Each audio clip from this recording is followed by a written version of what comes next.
Welcome to the Longevity Forum podcast, where we explore how all can achieve healthier, longer, and more fulfilling lives. For more podcasts and videos, visit our website, thelongevityforum.com. For today's episode, we have the pleasure of hosting Dr. Greg Bailey, co-founder and CEO of Juvenescence, a biotech company focusing on preventing age-related diseases. Greg will be interviewing Professor Linda Partridge on nutrition and healthy aging. I'll leave the interview to you, Greg. Thank you very much, Laura, for inviting both of us to the call. So I'd like to welcome Dame Linda Partridge to the Longevity Forum, a British geneticist who studies biology and genetics of aging and age-related diseases. Professor Partridge is currently the Weldon Professor of Biometry at the Institute of Healthy Aging, Research Department of Genetics, Evolution and Environment at the University College London. She's also the founding director of the Max Planck Institute for Biology of Aging. With a focus on evolutionary conserved diet, genetic pharmacological interventions that can improve health and function during aging. Linda, have you published 586 publications? Is that the accurate number, or am I underscoring you?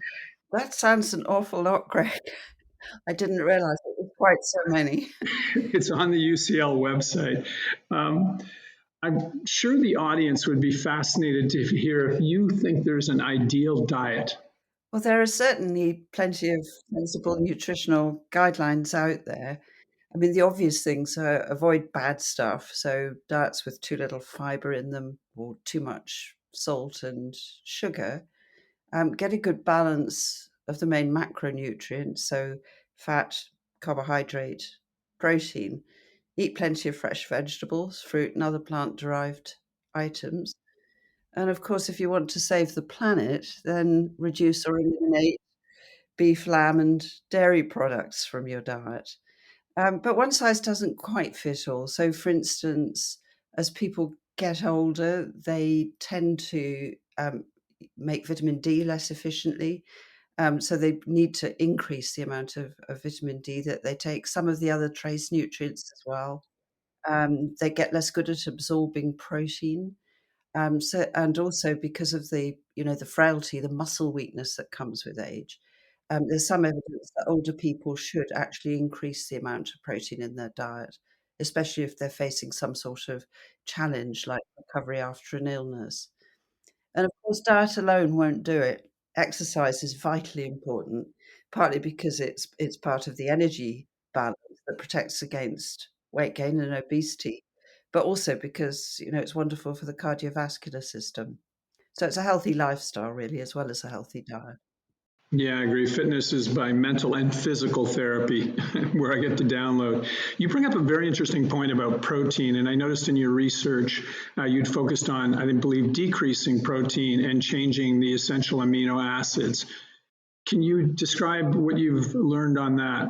Yes, sure. So it's been known for ages that simply restricting the amount that animals eat, this was first discovered in rodents, but it's since been shown in a huge range of animals, including rhesus monkeys, that you can improve health during aging just by reducing the amount that the animal eats. And over the years, it's become clear that it's not just calories that's important here, it's actually what nutrients are taken out of the diet during the dietary restriction. And it turns out that protein is really key there. And protein is a tricky one because it's definitely don't eat too much, don't eat too little. So Steve Simpson and his colleagues in Australia showed that if you have a diet that's got too little protein in it, then the animal will overeat the other ingredients to get its target intake of protein. We all have a built-in requirement for a certain amount of protein intake, and if the diet's low in it, then we'll overeat the other stuff to get it. So there's an effect on appetite that's very important. But also too much protein looks as though it's a risk factor for cancer during aging. So you don't want to eat too much protein either. And people have also, of course, been interested in, well, what is it about the protein? Is it just the sheer amount? And protein's made up of building blocks called amino acids. There's quite a wide range of them. And it turns out there that the best diet for health during aging, given that you've got the right amount of protein, is actually to eat a mix of amino acids that more or less reflects your own body composition. So we've looked at this in both flies and in mice. And if we matched the composition of the protein to the composition of the protein that's present in the animal, then that's the best kind of protein for it to eat. So, it's always said, you are what you eat. Actually, what you should do is you should eat the sort of protein that you are, and that will improve health during aging. So it's quite tricky, but I think we understand quite well now what it is about dietary restriction and what it is about protein that's really important. I see the T-shirt, "Eat what you are." So, and methionine, is that something you've looked at and feel that it has a role in aging? Well, it's very important in all sorts of, bits of metabolism in the body. It's a key player in many different important cellular processes. Should it be restricted? Well, it's interesting. I mean, if you restrict methionine to the point where it's limiting in the diet for protein usage in the animal, then you will start to see a health benefit because it's like restricting protein. But I don't think there's anything particularly special about methionine itself. Got It's it. just like any other essential amino acids. So some of these amino acids that are present in protein, we can't make ourselves. We have to get them in the diet. They're called essential. Methionine one of them. And I think any of these essential amino acids, if you make them limiting, it's like limiting protein. But I'm not sure there's anything particularly special about methionine. Yeah, I know the Harvard group was looking at that. So how does one decide what the right mix of protein is? Is there a food group that you would say this is, the one that is most similar to what constitutes us as humans? Well, I guess it's going to be mammalian protein. It is going to be most similar to us, but you can get the mix of amino acids that you need simply by eating plant protein. And I think there are a lot of other considerations in dietary choices of protein. I mean, without going on too much about climate change and so on, there is a lot of evidence that big damaging effects on the climate and on vegetation on the surface of the earth is coming from our dietary habits, and particularly eating so much red meat and dairy produce.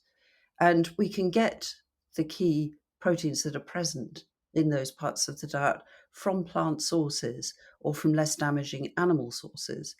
And I think that's worth thinking about too, as well as just the pure nutritional effects of different kinds of food. Very exciting area, particularly as they're beginning to create the foam meats and agronomics.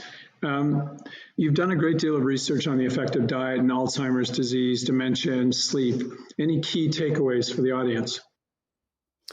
Oh, well, I think the key takeaways are that as people get older, their sleep quality deteriorates. This is just in normal, healthy aging humans, not people with dementia necessarily. So what happens is that sleep bouts get shorter. People wake up more often during sleep at night, and they also tend to nap during the day. And there's quite a lot of evidence now that you can improve that in laboratory animals by simply tamping down the activities of the systems in the body that respond to nutrients. So that this whole nutrient sensing signaling network that's present in all of us and is very important in determining so many aspects of metabolism and health. And if you just very slightly tamp down its activity during aging, and you can actually do this with drugs as well as in other ways with diet, what you find is that you can stop that deterioration in sleep quality as aging goes on. I mean, we've actually done this in fruit flies, but these systems are very conserved across the animal kingdom. So I think there are good treatments there for preventing age-related sleep deterioration. And there's a lot of evidence that that alone would actually improve people's health. There's rather little evidence that we can do much with diet once somebody has Alzheimer's disease, apart from making sure that they do eat properly, because one of the effects of Alzheimer's is that people often just stop eating. Which drug and which nutrients are sort of the keys to sleep? That is it dampen down just general calories, or is it specific food groups that one should modify for sleep? And which drug? Well, the drug is rapamycin or sirolimus, as it's often known clinically. It was a drug that was actually discovered on Easter Island in the soil there. It was Wow. produced by microbe. And its main clinical uses are to prevent restenosis after cardiac surgery, rejection of transplants, particularly kidney transplants, and it's sometimes used as a chemotherapeutic in cancer as well. It's a very interesting drug because it's the first drug that's really been shown to combat the effects of aging in mammals. So it extends lifespan in mice and produces quite widespread health improvements during aging.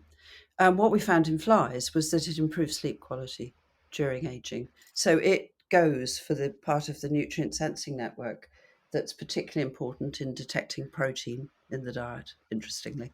But it's a fascinating drug. I think going forward, it's one of the most interesting that we have. Clearly left by the aliens when they visited Easter Island and did the statues. Absolutely. I mean, it's called rapamycin because the original name for Easter Island is actually Rapa Nui. Ah, yes, of So course. that's where the name came from. A fascinating story, how it was discovered. You've done extensive research on dietary and caloric restriction, but what fascinated me when I was reading some of your papers is you were looking for specific nutrients that would induce dietary restriction. Did you find nutrients that we can all do so we don't have to starve ourselves and we'll just gracefully do caloric restriction? Well, I think the most effective appetite suppressor is protein in the diet.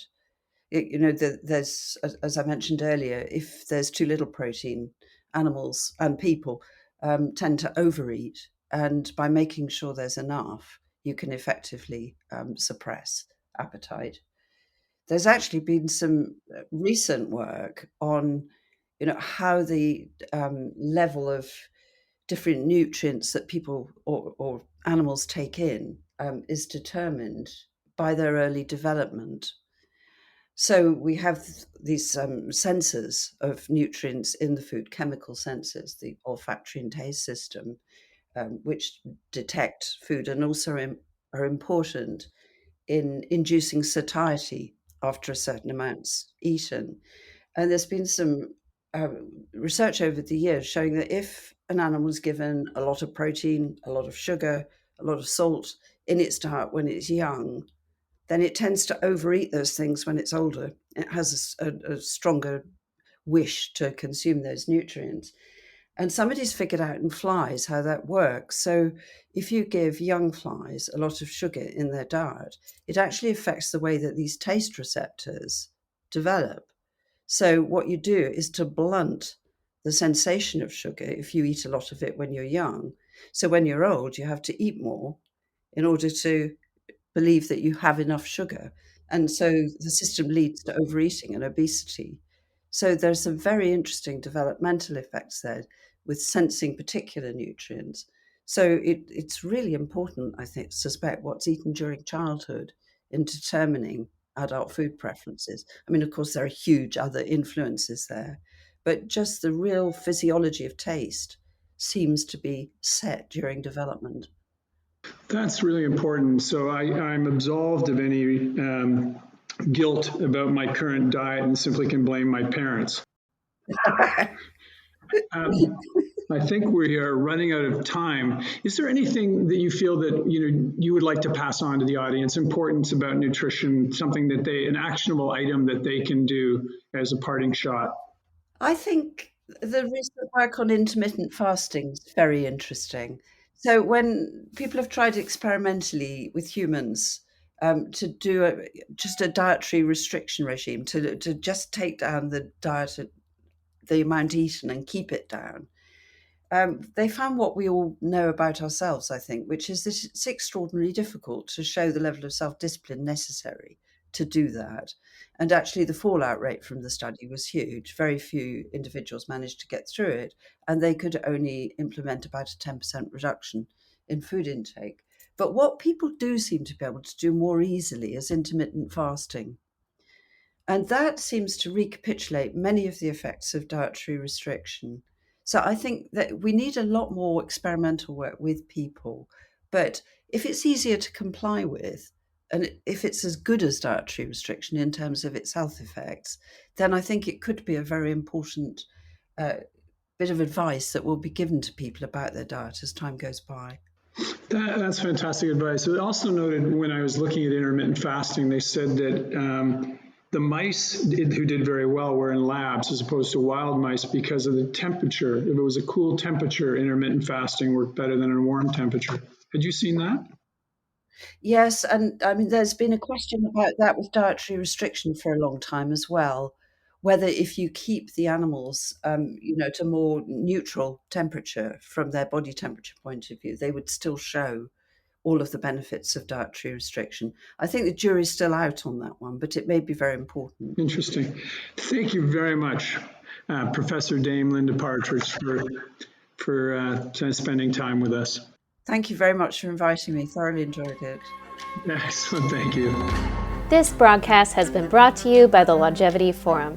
For more podcasts and information on Longevity Week, visit our website, thelongevityforum.com, or follow us on Twitter, longevity_forum.